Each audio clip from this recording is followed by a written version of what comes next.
ஓம் ஓம் சாந்தி. நாம் அனைவரும் இறை மாணவர்களாவோம். நமது இந்த இறை மாணவ வாழ்க்கை இவ்வுலகிலேயே அனைவரிலும் சிறந்ததாகும். முழு கல்பத்திலுமே நாம் மிகுந்த அதிர்ஷ்டசாலிகளாவோம்.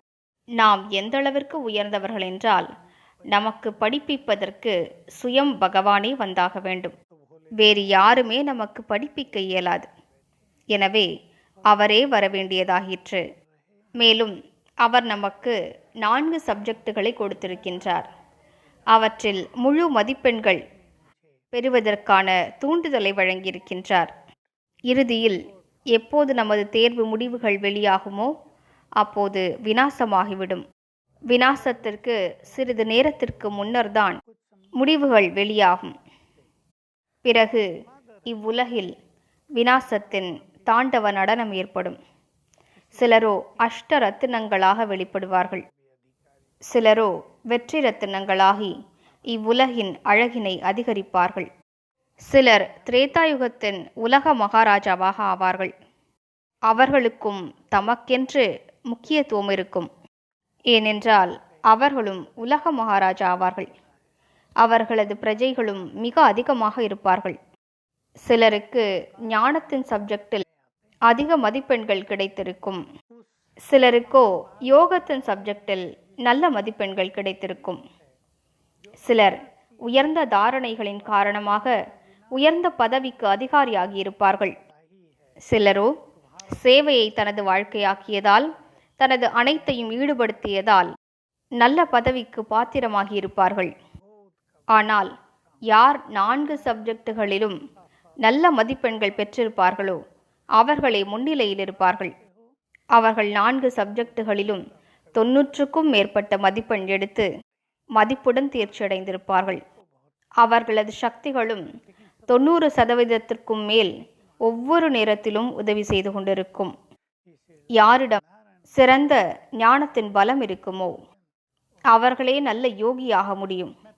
யாரிடம் ஞானத்தின் தாரணை நன்றாக இருக்குமோ, யார் முழுமையான சூக்ஷ்மமான ஞானத்தை அறிந்து கொண்டு விட்டாரோ அவர்தான் இவ்வுலக வாழ்க்கையிலிருந்து விலகி நிரந்தர யோகியாக ஆகிவிடுகிறார்கள்.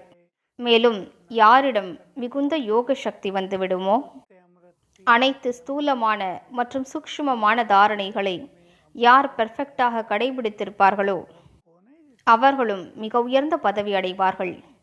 இந்த 3 சப்ஜெக்டுகளும் நிறைந்தவர்கள்தான் நல்ல சேவாதாரிகளாகவும் இருப்பார்கள். அவர்கள் எந்த எதிர்பார்ப்புகளும் இன்றி சேவை செய்வார்கள். அந்த சேவைதான் மிகப்பெரிய புண்ணியத்தின் பலனை உருவாக்கியிருக்கும்.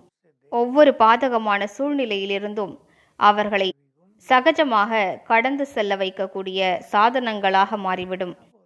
எனவே சிறிது கவனம் செலுத்துவோம். இறுதித் தேர்வில் நான் எத்தனை மதிப்பெண்கள் எடுக்க விரும்புகிறேன்? நமக்கு ஏதாவது லட்சியம் இருக்கிறதா அல்லது இல்லையா? அல்லது என்ன கிடைக்க வேண்டுமோ கிடைத்துவிடும், நாம் ஏன் டென்ஷனில் மாட்டிக்கொள்ள வேண்டும் என்று நினைக்கிறோமா? கூடாது. எப்போது பகவானே ஆசிரியராகி வந்திருக்கிறாரோ, எப்போது நமக்கு சத்தியமான விவேகத்தினை வழங்கி கொண்டிருக்கிறாரோ, எப்போது நமது தெய்வீக புத்தியானது கட்டமைக்கப்பட்டு கொண்டிருக்கிறதோ, அப்படிப்பட்ட இந்த காலகட்டத்தில் நாம் நமது அனைத்தையும் அவரது காரியத்தில் ஈடுபடுத்திவிட வேண்டும். இது மாணவ வாழ்க்கையாகும். இதனை வீணடிப்பதற்கு நேரமே கிடையாது. அதிகமான வேலை விவகாரங்களில் மூழ்கி மாட்டிக்கொள்வதற்கான நேரமும் இதுவல்ல. இந்த நேரம் எதற்காக என்றால், உயர்ந்த ஈஸ்வரிய சுகத்தில் மூழ்கி பொக்கிஷங்களை அடைவதற்காக. எனவே தனக்குத்தான் பேசிக்கொள்வோம். எப்போது பகவானே படிப்பிக்க வந்துவிட்டாரோ, எனக்கு படிப்பதற்கு நேரமே இல்லை என்று நான் கூறுகிறேனா? நான் மிகுந்த தாமதமாக எழுந்திருக்கக்கூடியவன் அல்லது எழுந்திருக்கக்கூடியவள். என்னால் விரைவாக எழுந்திருக்க முடியாது. எனக்கு மிகுந்த பிரச்சனைகள் இருக்கின்றன. நான் குழப்பத்திலேயே இருக்கிறேன். குடும்ப வாழ்க்கை என்பது மிகப்பெரிய வலையை போன்றதாகும் என்றெல்லாம் கூறுகிறார்கள். முழு உலகும் இப்படிப்பட்ட விஷயங்களில்தான் மாட்டிக்கொண்டிருக்கின்றன. இவற்றிலிருந்து வெளியேறுவோம்.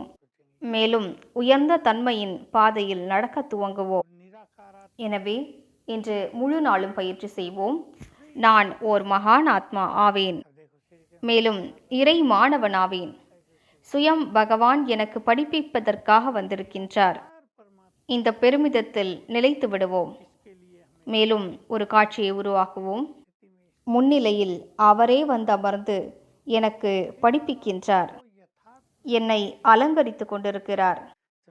எனக்கு திருஷ்டி கொடுத்து கொண்டிருக்கிறார். இந்த பெருமிதத்தோடு இன்றைய நாள் முழுவதும் பயிற்சி செய்து பலனடைவோம். ஓம் சாந்தி.